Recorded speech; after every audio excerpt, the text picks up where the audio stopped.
Muy buenas tardes, bienvenidos de nuevo a Negocios Televisión, bienvenidos a las noticias del día, pendientes de la última hora, mirando a Donald Trump, su conversación con Joe Biden y también cómo estaría incumpliendo la transición. Enseguida les contamos esto, miramos también al pánico dentro del Departamento de Justicia después del nombramiento del nuevo fiscal general y además vamos a hablar de la advertencia por parte de Israel. Espera una línea dura contra Irán. Miraremos también a Rusia, que se abre a negociar con el presidente electo de Estados Unidos mientras avanza en Kupiansk, y también hablaremos de Ucrania, que rechaza las afirmaciones de que está pensando desarrollar armas nucleares y que además está recibiendo declaraciones por parte del secretario general de la OTAN, Mark Rutte. Hablaremos también de los BRICS con Bolivia, que ha sido invitada, y con precisamente el presidente electo de Estados Unidos, Donald Trump, que está tumbando al yuan chino, está en mínimos de los últimos 14 meses. Enseguida les contamos estas cuestiones, pero empezamos mirando a Donald Trump, y es que, ojo con esto, a 67 días de que el presidente electo de Estados Unidos, Donald Trump,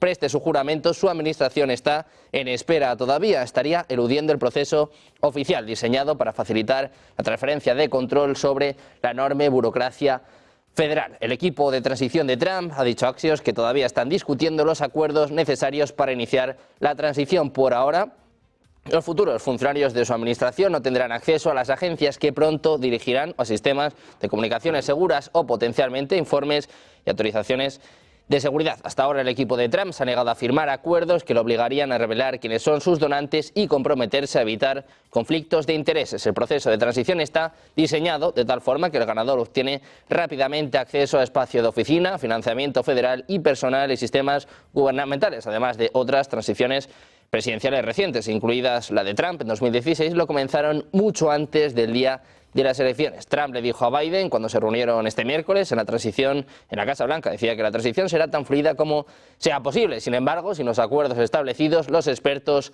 tienen dudas. Axios informa de que Trump está incumpliendo los plazos de transición y genera preocupaciones de seguridad en Estados Unidos. También les contamos que el pánico está cundiendo en el Departamento de Justicia incluso antes de la nominación de Matt Gaetz para dirigir esta agencia. Los abogados están considerando incluso huir de la agencia antes de que los leales a Trump tomen el control y ejecuten su visión, según varios informes. Ahora el pánico ha alcanzado su punto álgido, dicen literalmente: esto es una locura total, es totalmente fuera de lugar, es simplemente impactante, es lo que apunta un abogado del Departamento de Justicia apolítico. Decían sobre Gaetz: está allí con un solo propósito, aplicar medidas de retribución. Estoy bastante seguro de que no tiene una gran visión sobre el futuro del departamento. No puedo imaginar cómo esto no va a asustar aún más a la gente. Dicen que el desprecio de Donald Trump por el Departamento de Justicia solo ha crecido en los últimos 4 años, ya que se convirtió en objeto de 2 procesos penales y anteriormente ya hablaba de transformar esta agencia. Decían literalmente: todos con quienes he hablado, en su mayoría abogados, están perdiendo la cabeza, es lo que apuntaba anteriormente un abogado del Departamento de Justicia.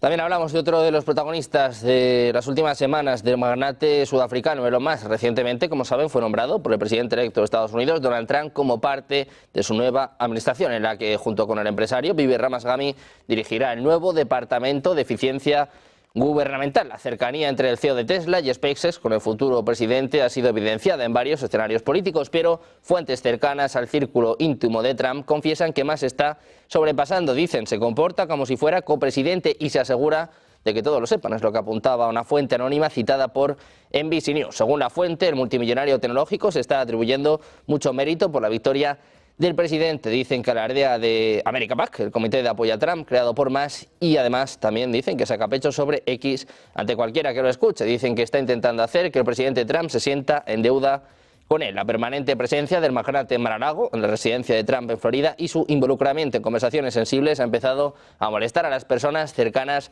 a Trump. Dicen que Musk tiene una opinión sobre todo y que comparte su punto de vista con mucha fuerza. Quiere que se le vea como alguien que tiene voz y voto en todo. Es lo que apuntan, en este caso, una segunda fuente, a NBC News. Les contamos precisamente que el presidente electo Donald Trump ha revelado lo que él y el presidente Joe Biden han discutido durante su reunión en la Casa Blanca de este miércoles. Ambos líderes se reunieron en la oficina oval para discutir cómo garantizar una transición sin problemas del poder, mientras Trump se prepara para su segundo mandato. Durante su conversación, que duró cerca de 2 horas, Trump dijo que abordaron temas clave, incluida la guerra en Ucrania, que prometió terminar rápidamente al asumir el cargo, así como el conflicto en curso en Oriente Medio, según comentarios hechos al New York Post. Decía Trump, quería saber su opinión y él me la dio. Además, hablamos mucho sobre Oriente Medio, quería saber su opinión sobre dónde estamos y qué piensa y me la dio. Decía el propio Trump, fue muy amable. Además, les contamos que los miembros del equipo de transición del presidente electo Donald Trump están elaborando una lista de oficiales militares que serán despedidos, que potencialmente incluiría al Estado Mayor Conjunto. Esto sería una reestructuración sin precedentes en el Pentágono. La planificación de los despidos se encuentra en una etapa temprana después de la victoria electoral de Trump el 5 de noviembre y podría cambiar a medida que su administración tome formas, lo que apuntaban a la agencia Reuters varias fuentes. En concreto, tampoco quedó claro si el propio Trump respaldaría el plan, aunque en el pasado ha criticado extensamente a los líderes de defensa que le han criticado a él. Trump también ha hablado durante la campaña de despedir a generales Wok y de los responsables de la problemática retirada de Afganistán en 2021.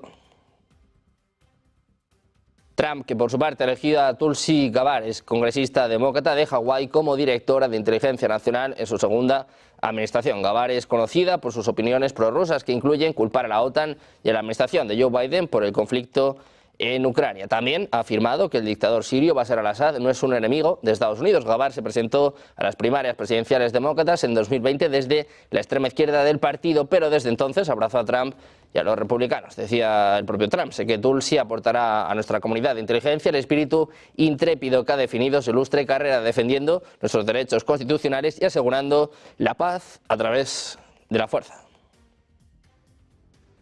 Un Trump que, por cierto, hablaba en las últimas horas después del discurso de la victoria del 6 de noviembre. También hablaba ayer en la conferencia de líderes republicanos. Sacaba pecho sobre los resultados en las elecciones y sobre todo hacía hincapié en los resultados en los estados clave. Escuchamos las declaraciones, las palabras de Donald Trump. It's nice to win. It's always nice to win. A lot of good friends in this room. So you know we had like historic kind of numbers, especially for the president, but we won't get into that. But the House did very well, and I think we're responsible for 31, helping you with 31, meaning we could have lost by quite a bit, and we ended up, I guess you'll be 5 up. Are you looking at 5 or 4? 5 or 4, right? Doesn't matter. We get used to 1 for a little while. When you can get used to 1, you can get used to anything.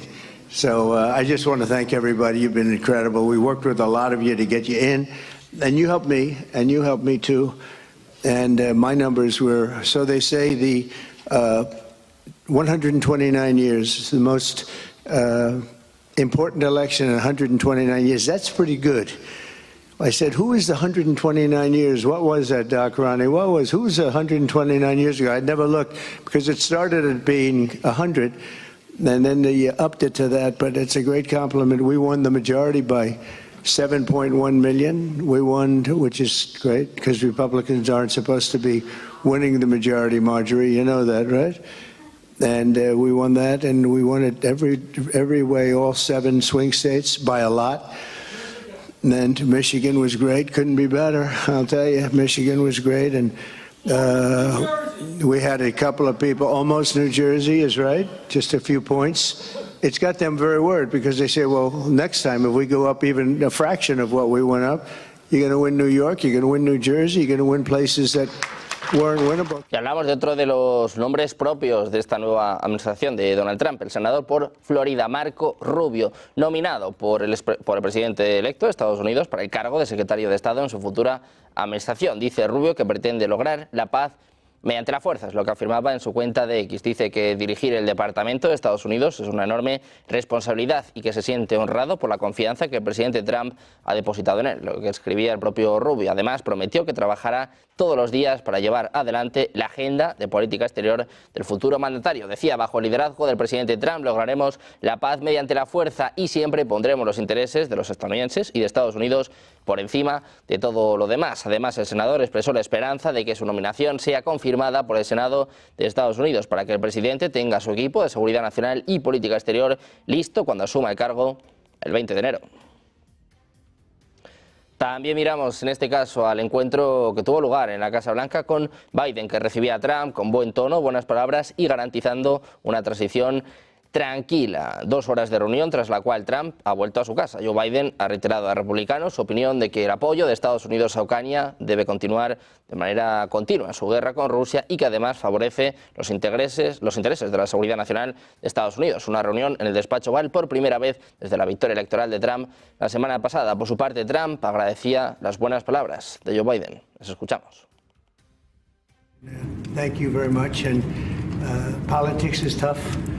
And it's, in many cases, not a very nice world, but it is a nice world today, and I appreciate very much a transition that's so smooth. It'll be as smooth as it can get, and I very much appreciate that, Jim. El presidente de Estados Unidos, que además enviará a Ucrania todos los fondos aprobados por el Congreso antes de la llegada del futuro mandatario Donald Trump a la Casa Blanca el 20 de enero de 2025. Es lo que apuntaba este miércoles el asesor de Seguridad Nacional Jake Sullivan. Decía que el presidente ha ordenado a su equipo que cada dólar autorizado por el Congreso para Ucrania sea gastado en apoyo a ese país antes de que él deje el cargo. Es lo que afirmaba en una rueda de prensa en la Casa Blanca. El objetivo, explicaba el asesor, es colocar a Ucrania en la mejor posición posible mediante la entrega de los fondos ya aprobados, que incluyen armamento para fortalecer su posición en la mesa de negociaciones cuando eventualmente busque poner fin al conflicto con Rusia. La última vez que el Congreso aprobó ayuda para Ucrania fue en abril, en un paquete que incluía 61.000 millones de dólares.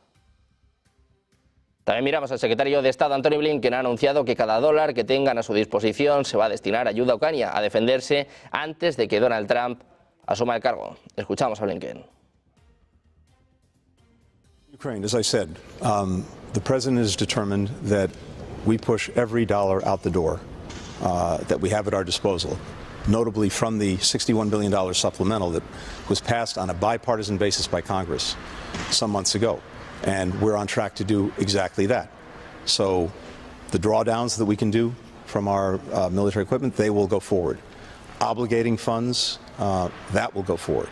And that should ensure that Ukraine continues to receive from us what it needs. But equally important is the work of our allies and partners. And as I said, we have 50 countries that have been acting.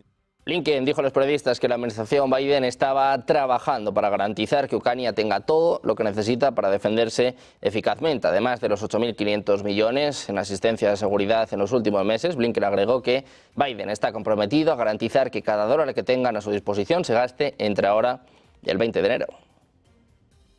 Hablamos también de Javier Milei y de Donald Trump, que van a protagonizar hoy un encuentro informal en Mar-a-Lago, donde está convocada la Conferencia Política de Acción Conservadora, que va a reunir durante las próximas 72 horas al poder de Estados Unidos, que apostó por la victoria del candidato republicano en las elecciones presidenciales del pasado 5 de noviembre. Milei partió esta madrugada desde Buenos Aires junto a la secretaria general de la presidencia, Karina Milei. Será recibido por el canciller Gerardo Wertheim en el aeropuerto de West Palm Beach. El presidente y su acotada comitiva se alojarán en un hotel a escasos kilómetros de la residencia que Trump posee en Mar-a-Lago. El jueves a la tarde hay un cóctel exclusivo para 300 personas que son invitados especiales del presidente electo. Allí habrá un primer contacto con Trump, que como Milei es orador en la CEPAC.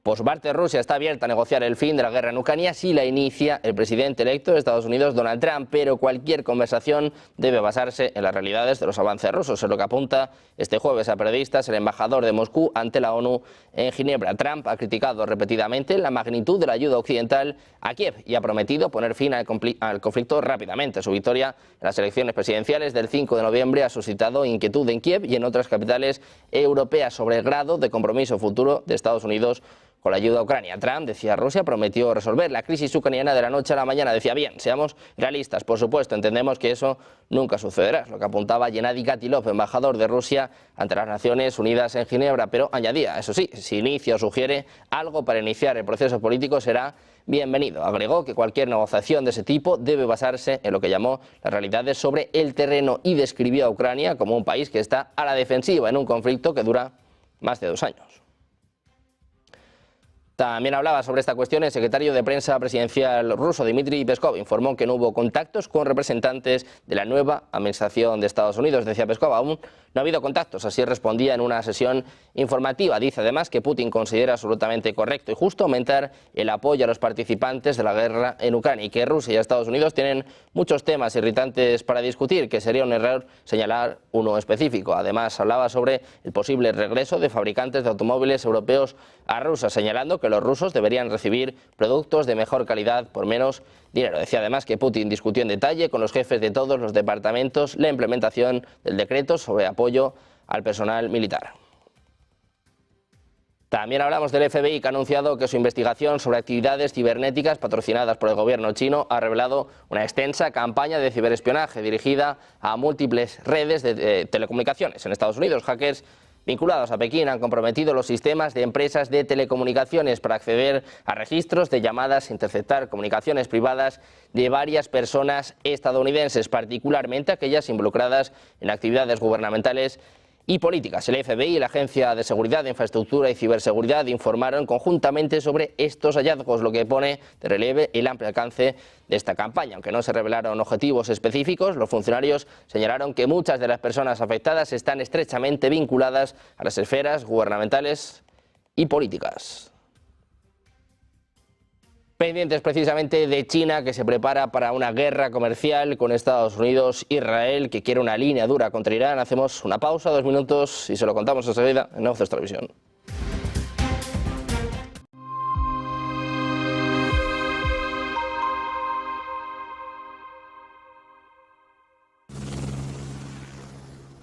Vuelve el evento profesional de referencia de la gestión de activos y Wealth Management. Vuelve Main. Si eres profesional de la inversión, el 21 de noviembre tienes una cita en Main. Madrid Investor Networking Day es el mayor evento de la industria financiera en España, donde se abordarán temáticas como inteligencia artificial, activos digitales, inversiones alternativas, perspectivas 2025 y mucho más. Regístrate en www.eventomain.com con el código NEGOCIOSMAIN.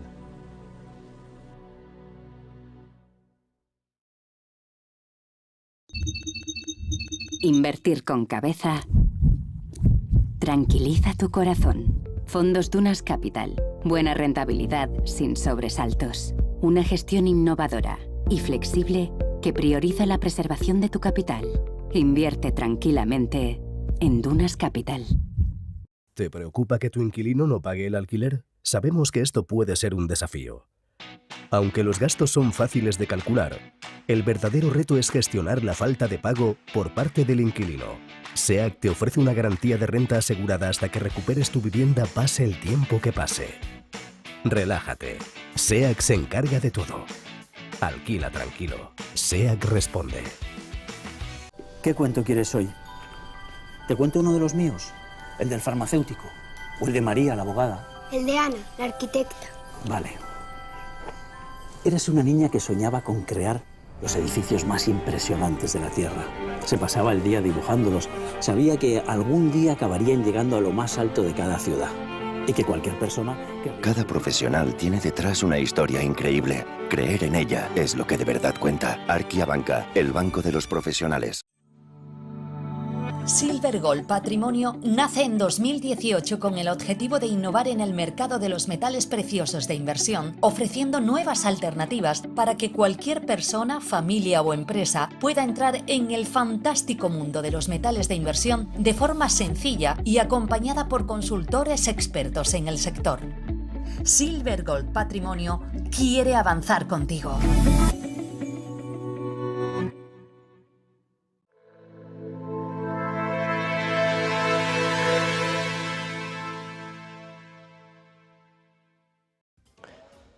Ya estamos de vuelta en Negocios Televisión y ponemos el foco en China, que se prepara, se rearma para una guerra comercial con Estados Unidos. Y es que la primera vez que China se enfrentó a Donald Trump en la Casa Blanca hubo una guerra comercial, una violación del protocolo que involucraba a los líderes de Taiwán y una relación de amistad entre presidentes que terminó en amargura. Mientras el presidente electo Trump se prepara para comenzar su segundo mandato en el cargo, China se prepara para la imprevisibilidad en sus vínculos con Estados Unidos y para la renovación de las tensiones en torno al comercio, la tecnología y Taiwán. Se avecina una nueva guerra arancelaria, quizás la mayor consecuencia para China, si Trump se mantiene fiel a sus promesas de campaña, sea su amenaza de aplicar aranceles generalizados del 60% a todas las exportaciones chinas a Estados Unidos. También hablamos de Corea del Sur, y es que la victoria de Donald Trump en las presidenciales de Estados Unidos y su postura actual respecto al conflicto ucraniano está impulsando a las autoridades de Corea del Sur a repensar la opción de enviar armas directamente a Ucrania, lo que podría influir significativamente en el transcurso del conflicto, es lo que informa Bloomberg con referencia a varios funcionarios surcoreanos anónimos. De acuerdo con las fuentes, ahora es menos probable que Corea del Sur envíe municiones a Ucrania, a menos que Pyongyang tome más medidas o esté más claro cómo será la política de Trump hacia Kiev cuando ya se encuentre en el poder, según señala este medio. En este contexto, el profesor de Ciencias Políticas en la Universidad de Estudios Norcoreanos en Seúl dijo a Bloomberg que sería bastante incómodo para Corea del Sur, que ni siquiera es miembro de la OTAN, intervenir en este momento si Trump llega a la Casa Blanca y quiere retirarse de este conflicto.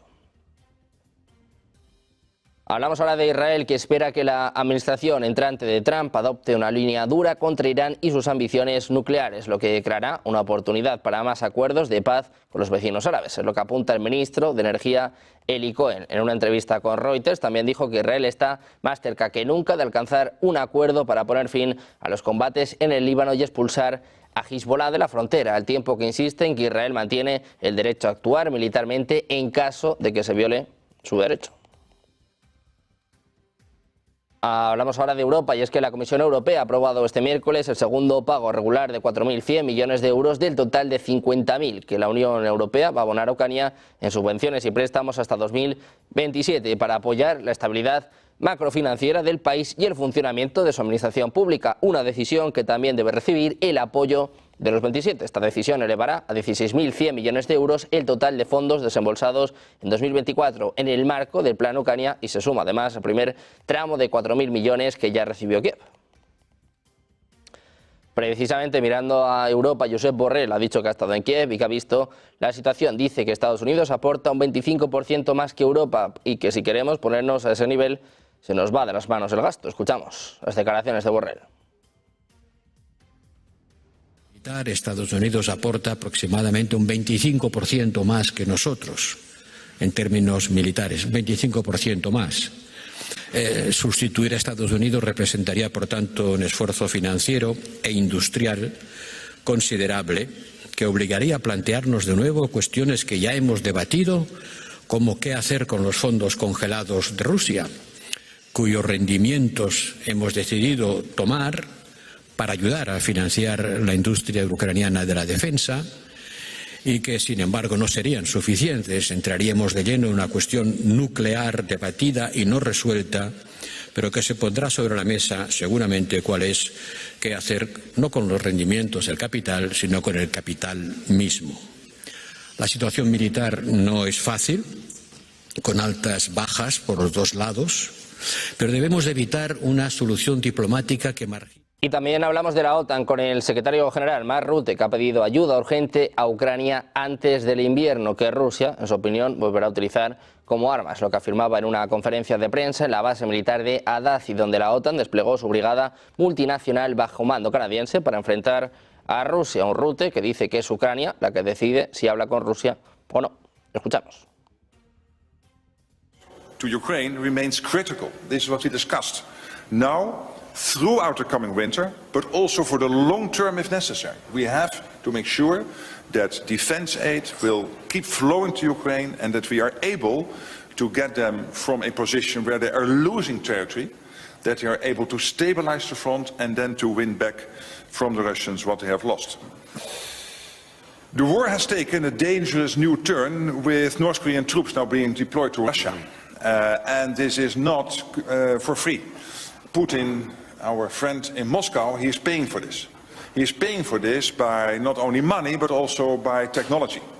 He is supplying missile technology to North Korea, and this is now presenting a threat not only to us here in Europe, but also to South Korea, to Japan, and to the United States mainland.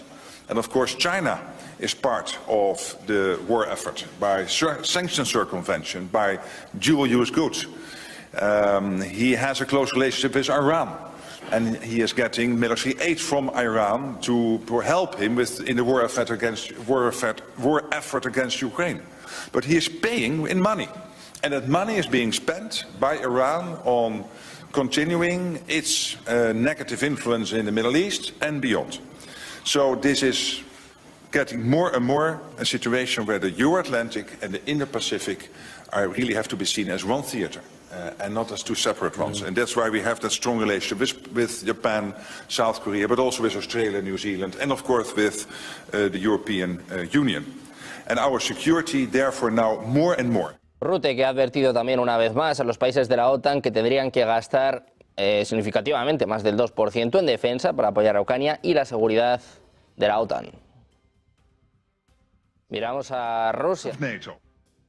They have founded an alliance. They are not into NATO because of some historical reason that they didn't want to repeat the mistake after the First World War, not to repeat the mistake after the Second World War. They know that this is an integral part of their defense, of our collective defense. And sometimes we talk about frontline states. Let me make absolutely clear. También miramos a Rusia, habla sobre los BRICS, dice que no pretenden dividir el mundo, sino que busca crear un orden mundial que se basará en el principio fundamental de la Carta de las Naciones Unidas, la igualdad soberana de los Estados, lo que afirmaba el canciller ruso Sergei Lavrov en una entrevista concedida al proyecto Nuevo Mundo, publicada este jueves. Además, subrayó que los BRICS es una asociación neutral en la que las plataformas de integración regional ven a un aliado y ven una manera de armonizar sus planes a nivel global. Lavrov recordó que el grupo se creó de forma natural cuando las economías de más rápido crecimiento consideraron oportuno hablar entre ellas y ver si podían aprovechar sus logros económicos para operar de manera más efectiva a escala global, utilizando sus contactos y su influencia. Precisamente mirando a Rusia, les contamos que se acerca el nudo ferroviario de Kupiansk, según la plataforma ucraniana de análisis de la guerra Deep State, y prepara en ese frente de la región de Kharkov una intensificación de su ofensiva. Es lo que apuntaba anoche en su discurso a la nación el presidente ucraniano Volodymyr Zelensky. Decía que el comandante en jefe, Oleksandr Syrskyi, les ha dado su informe, que el frente y la máxima atención está centrada en la región de Donetsk. También, dice en este caso el propio Zelensky, en los intentos de Rusia de expandir su ofensiva, especialmente en Kupiansk, lo que decía Zelensky en su alocución. Previamente, una portavoz militar ucraniana había advertido de que Rusia podría activar en los próximos días el frente del sur de Zaporilla para cortar las vías ucranianas de comunicación con la región de Donetsk. Mientras tanto, las fuerzas del Kremlin continúan presionando en los ejes de Kurayove y de Prokros en la región de Donetsk y siguen ganando terreno en el este de Ucrania, si bien con un número alto de bajas. El ministro de Asuntos Exteriores de Ucrania, Andrei Sybiha, decía este miércoles que estaba cautamente optimista después de discutir con el secretario de Estado de Estados Unidos, Antony Blinken, la opción de realizar ataques profundos contra Rusia, así como la integración euroatlántica. Decía que Kiev lleva mucho tiempo presionando a sus aliados occidentales para que permitan ataques de largo alcance contra objetivos militares dentro de Rusia, al tiempo que presiona para que le inviten a unirse a la alianza de la OTAN. Los aliados, incluido Estados Unidos, nos han mostrado dispuestos a permitir ataques de largo alcance por temor a una mayor escalada del conflicto, y algunos oponen a invitar a Ucrania a unirse a la OTAN. Decía Sybiha, hemos hablado de cuestiones como los ataques de largo alcance y la integración euroatlántica, y en este aspecto también somos cautelosamente optimistas, lo que apuntaba Sybiha en declaraciones televisadas. El ejército de Ucrania ha afirmado este jueves que sus tropas tienen el control total de la ciudad de Kupiansk, en el noreste del país, tras detener un avance ruso hacia el centro ferroviario. Un funcionario instalado por Rusia había dicho anteriormente que las fuerzas de Moscú estaban ganando terreno en las afueras de la ciudad más de 2 años y medio después de que se iniciara este conflicto. Las fuerzas de Moscú tomaron Kupiansk en los primeros días del conflicto en febrero de 2022 y las tropas ucranianas lo recuperaron en una rápida contraofensiva meses después. En los últimos meses, la zona ha experimentado un recrudecimiento de las actividades de las fuerzas rusas. Alemania ha advertido a sus terminales de importación de gas operadas por el Estado que rechacen cualquier cargamento ruso de gas natural licuado, después de que se le notificara de un envío planificado. En una carta vista por Financial Times con fecha del 6 de noviembre, el Ministerio de Economía alemán ordenaba a Deutsche Energy Terminal no aceptar ninguna entrega de gas natural licuado de Rusia, después de que la compañía informara a Berlín de que su instalación de importación en Brunsbüttel iba a recibir un cargamento ruso Este domingo el Ministerio afirmó que la orden se emitió para proteger los intereses públicos primordiales del país y pidió al operador rechazar las entregas de GNL desde Rusia hasta nuevo aviso. También miramos a Israel, que está más cerca de alcanzar un acuerdo sobre la lucha con Hezbollah de lo que ha estado desde el comienzo de la guerra, pero debe conservar la libertad de actuar dentro del Líbano en caso de que se viole cualquier acuerdo. Es lo que apunta el ministro de Energía, Eli Cohen. Decía, literalmente, creo que estamos en un punto en el que estamos más cerca de un acuerdo de lo que hemos estado desde el comienzo de la guerra. Es lo que apuntaba el miembro del Gabinete de Seguridad en una entrevista con Reuters. Un punto clave para Israel, según decía el propio Cohen, es garantizar que conserve la libertad de acción si Hezbollah regresa a las zonas fronterizas donde podría representar una amenaza para las comunidades israelíes. Decía Cohen, seremos menos indulgentes que en el pasado con los intentos de crear fortalezas en territorio cercano a Israel. Precisamente, mirando Israel, les contamos que Grecia está en conversaciones para desarrollar un sistema de defensa antiaérea y antimisiles de 2.000 millones de euros, como parte de un esfuerzo más amplio para modernizar sus fuerzas armadas mientras se recupera de una prolongada crisis de deudas, lo que apuntan este jueves funcionarios griegos. Las defensas posiblemente imitarían al Iron Dome de Israel y otros sistemas que interceptan misiles de corto y largo alcance lanzados durante ataques de sus vecinos en medio de los conflictos en curso en Gaza y el Líbano. Grecia está dispuesta a invertir en sus defensas para mantenerse a la par de su aliado de la OTAN y rival histórico Turquía, que también está desarrollando sus propias defensas aéreas a pesar de cierta mejora en las relaciones. También miramos a Irán. El comandante en jefe del cuerpo de la Guardia Revolucionaria Islámica, Hossein Salami, decía este jueves que los enemigos de Irán deberían esperar represalias. Prometió que recibirán golpes dolorosos. Hoy estamos presenciando un enfrentamiento entre la luz y la oscuridad. Son las palabras del propio Salami. Dice que allí donde aparece la luz, la oscuridad está condenada a la destrucción. Dice además que la esencia de su enemigo es la oscuridad y la falsedad y que está condenada a la destrucción. Es lo que apunta el mayor general Salami mientras hablaba en una maniobra de seguridad y combate, añadiendo que los musulmanes nunca se rendirán. El mes pasado, las fuerzas de defensa israelíes atacaron la capital de Irán, Teherán, en una serie de ataques aéreos. Según informes anteriores de funcionarios israelíes, Irán decidió atrasar su respuesta al ataque, aunque Salami advirtió sobre consecuencias amargas. Seguimos hablando de Irán, y es que su presidente Masoud Pezeshkian ha declarado este jueves durante una reunión con el director general del Organismo Internacional de Energía Atómica, Rafael Grossi, que su país está dispuesto a resolver todas las ambigüedades y dudas respecto a su programa nuclear. Es lo que informa la oficina de Pezeshkian en un comunicado. Decía, como hemos demostrado reiteradamente nuestra buena voluntad, anunciamos nuestra disposición a cooperar y converger con esta organización internacional para resolver las supuestas ambigüedades y dudas sobre la actividad nuclear pacífica de nuestro país, es lo que señala el jefe de Estado iraní. Anteriormente, Grossi advirtió que las instalaciones nucleares de Irán no deberían ser atacadas, ya que la amenaza de un ataque israelí contra sitios nucleares en Irán ha estado rondando desde hace algún tiempo.